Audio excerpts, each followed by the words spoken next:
In this video, we are going to take our Frank looking around character that we created in the last exercises, and we are going to put a body on him so that he looks something like this.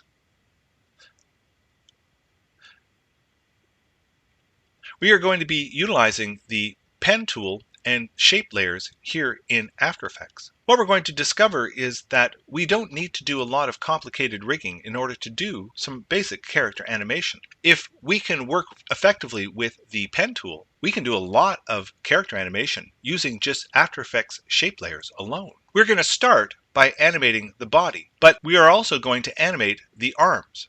And we're going to look at animating these arms in two distinct ways. The first arm is utilizing just shape layers here in After Effects created with the pen tool. See how that arm is moving. The other arm is animated using what are called puppet pins. If I bring this up a little bit further, you can see that I actually have two puppet pins, one in the wrist and one in the shoulder, that are controlling the movement of this arm.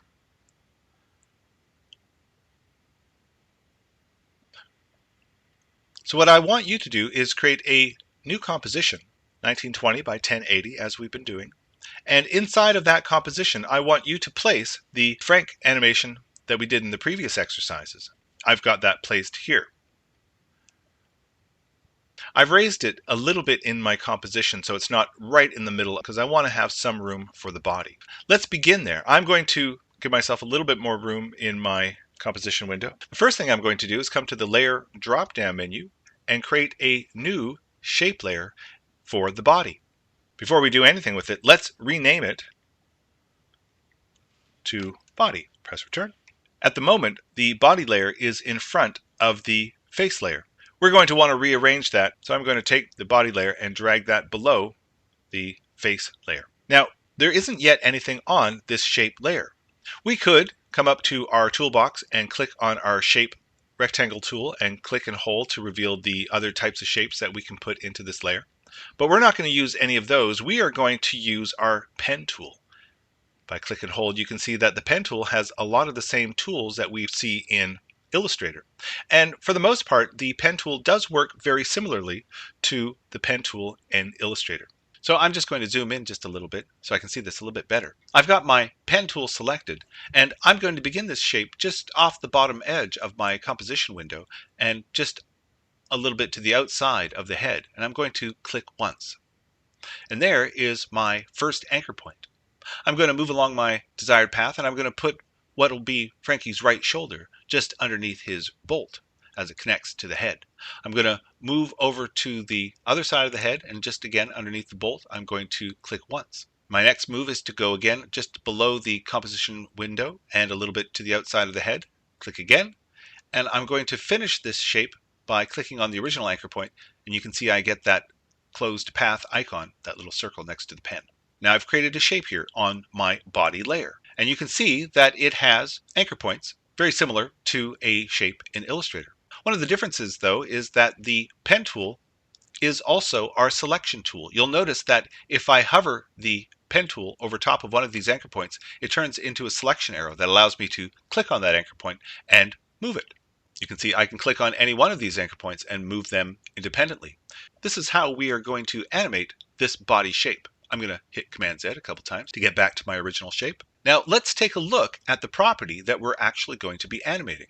To do that, we're going to come down to our body layer, and I'm going to twirl down the disclosure triangle, and you can see that I have not just the transform properties that we're already familiar with, but there's also something here called contents.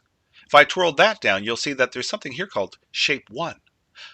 Shape 1 gives us a clue to something interesting about the shape layers in After Effects. It's possible to have more than one shape on a shape layer. In fact, we can have as many as we want. And each one of these shapes, if I twirl this down, you can see has their own transform properties.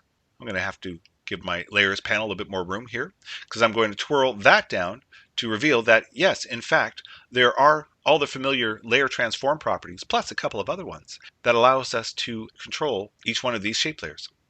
But as we add shapes to an individual shape layer, the animation becomes that much more complex, and we don't need to give ourselves that headache. So we won't be using any of these controls here. I'm going to twirl that up. What I really wanted to reveal, though, is the property that we're going to be animating, and it is in this category, the Path 1 category. I'm going to twirl that down and to reveal that, yes, in fact, there is a property here called Path, and we know it's animatable because there is a stopwatch right beside it. In fact, what I would like you to do is click once on that stopwatch, and you'll see that there is now a keyframe at the beginning of our timeline. Pull that back down just a little bit. And what we're going to be doing is moving along our timeline and moving these anchor points just so that they match up to the movement of the head. You can see that I can get to a point along my timeline where the head stops rotating and he begins to blink.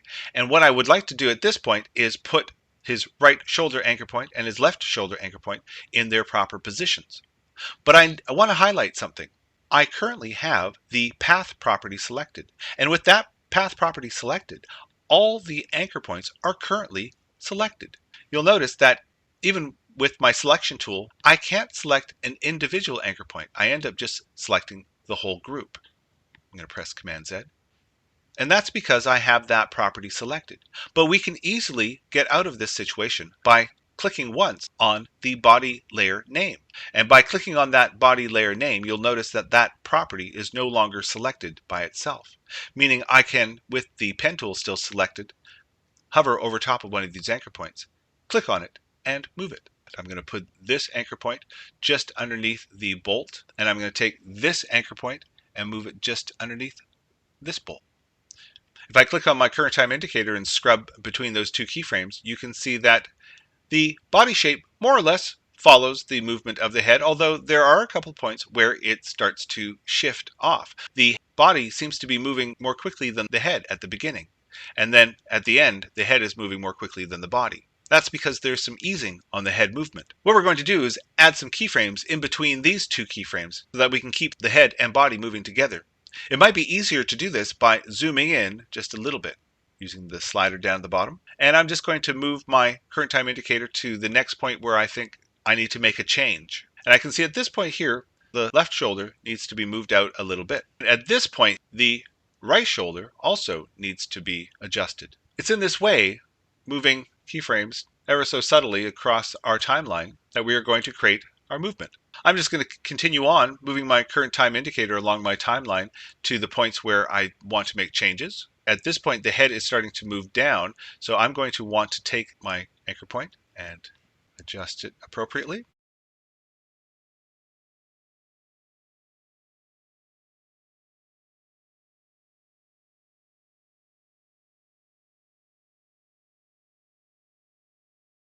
Now the head and body are moving relatively well together.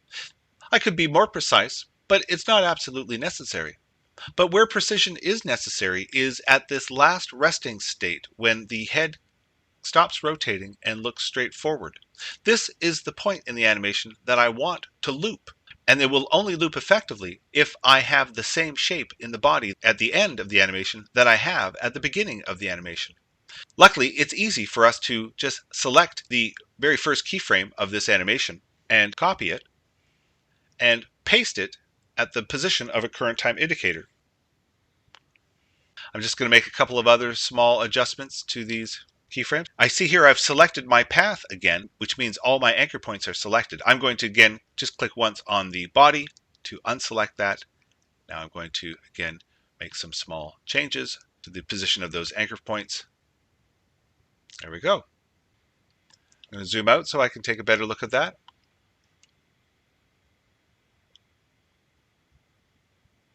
Okay. In our next video, we're going to add the arms.